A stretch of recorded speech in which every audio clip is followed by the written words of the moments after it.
Meu nome é Dani e eu estarei lendo o texto de Hilliard Schneider, autora e líder de World Wide Wings. E aí vem o episódio 141 da minha série com o tema Sucessões, os ciclos de restauração de Yahvé.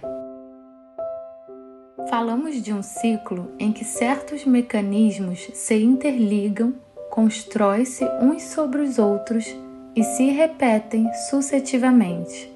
Uma coisa leva a outra e cria-se uma dinâmica. Por exemplo, o ciclo de evaporação da água. Mas no espiritual, também encontramos muitos ciclos na Bíblia, como já discutido nos episódios anteriores, como os ciclos de restauração ou o episódio amargo que se torna doce. Mas existem outros ciclos espirituais também. Esses ciclos são uma especialidade de Yahvé e caracterizam o pensamento hebraico.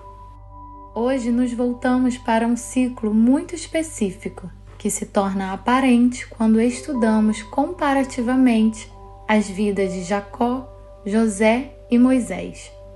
Um evento chocante levou a uma mudança de cenário na vida dos três. José foi jogado na cova por seus irmãos e foi para o Egito. Arremessaram-se contra ele e o lançaram na cisterna. Era um poço vazio e sem água. Gênesis 37, 24. Jacó teve que fugir de seu irmão Esaú e foi para Harã.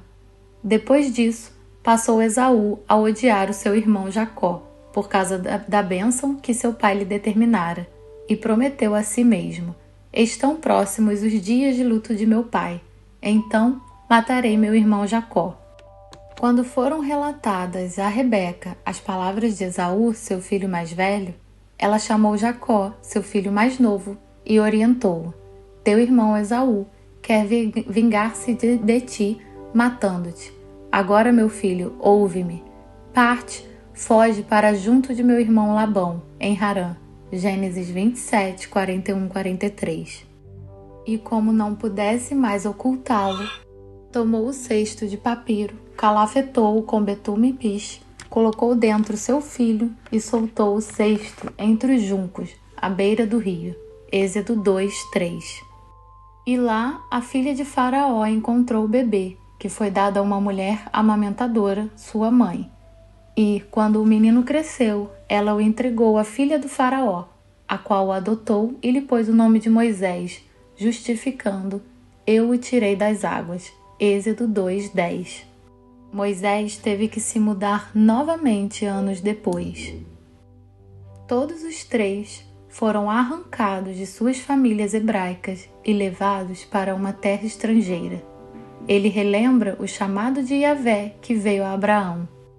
Então Yahvé veio a Abraão e lhe ordenou: sai da tua terra, da tua parentela e da casa de teu pai, e dirige-te à terra que te indicarei. Gênesis 12, 1. Jacó, José e Moisés não entraram na terra que Yahvé mostrou a Abraão, mas voltaremos a isso mais tarde.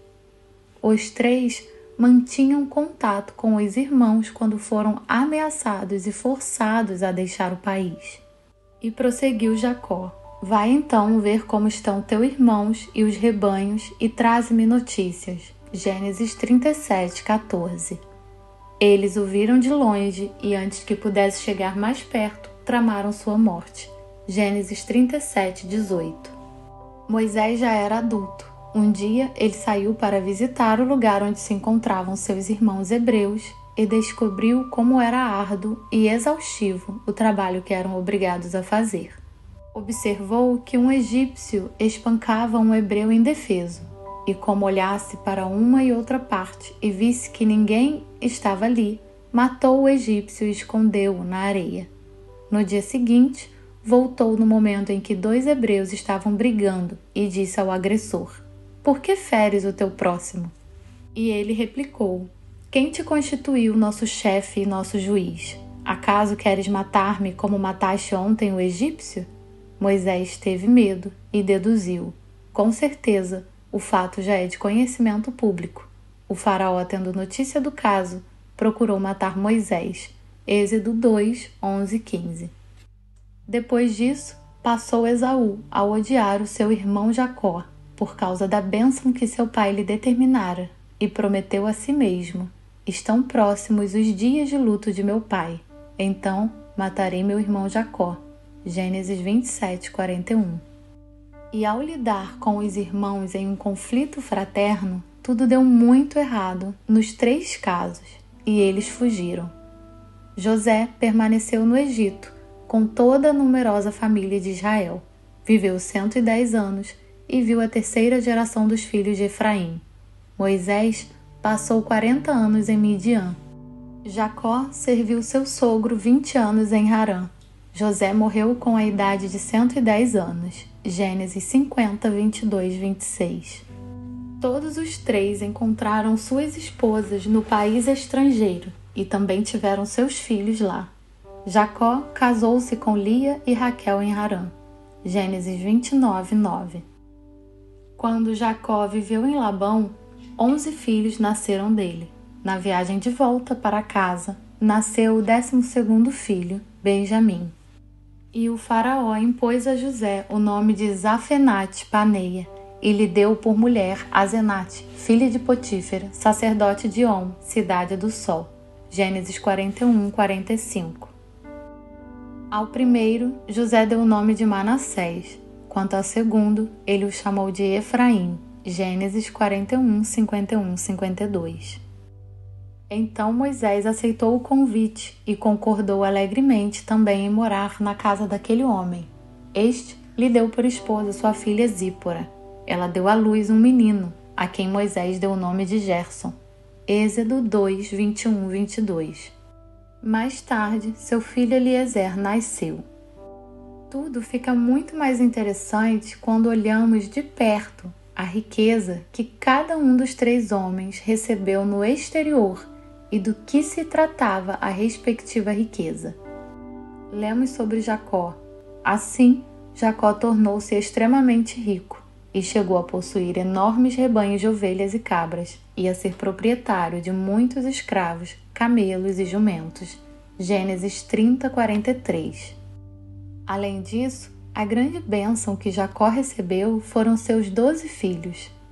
José ganha prestígio e influência na corte do faraó, rei do Egito.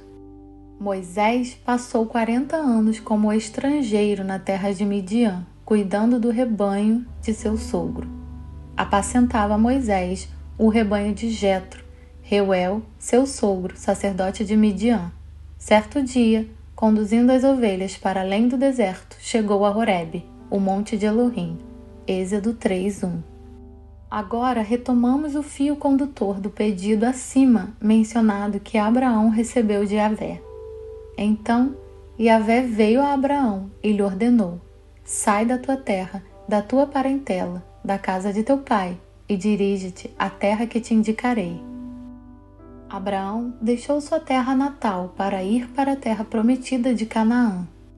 Jacó, José e Moisés tiveram que deixar sua terra natal para finalmente trazer Israel para Canaã. Jacó lançou os alicerces de Israel por meio da riqueza de seus filhos. As 12 tribos de Israel receberam o nome de 10 filhos de Jacó, e as outras 2 vieram dos 2 filhos de José. José, por meio de sua riqueza, ou seja, seu prestígio e influência na corte de Faraó, trouxe os filhos durante a fome e foi a salvação de Israel. Por causa de seu cultivo sem chuva, o Egito era o celeiro do mundo antigo em tempos de seca e fome nos países vizinhos. De todos os povos e regiões, chegavam pessoas ao Egito para adquirir cereais de José, pois sobre o mundo inteiro abatera-se a mais severa falta de alimentos. Gênesis 41, 57.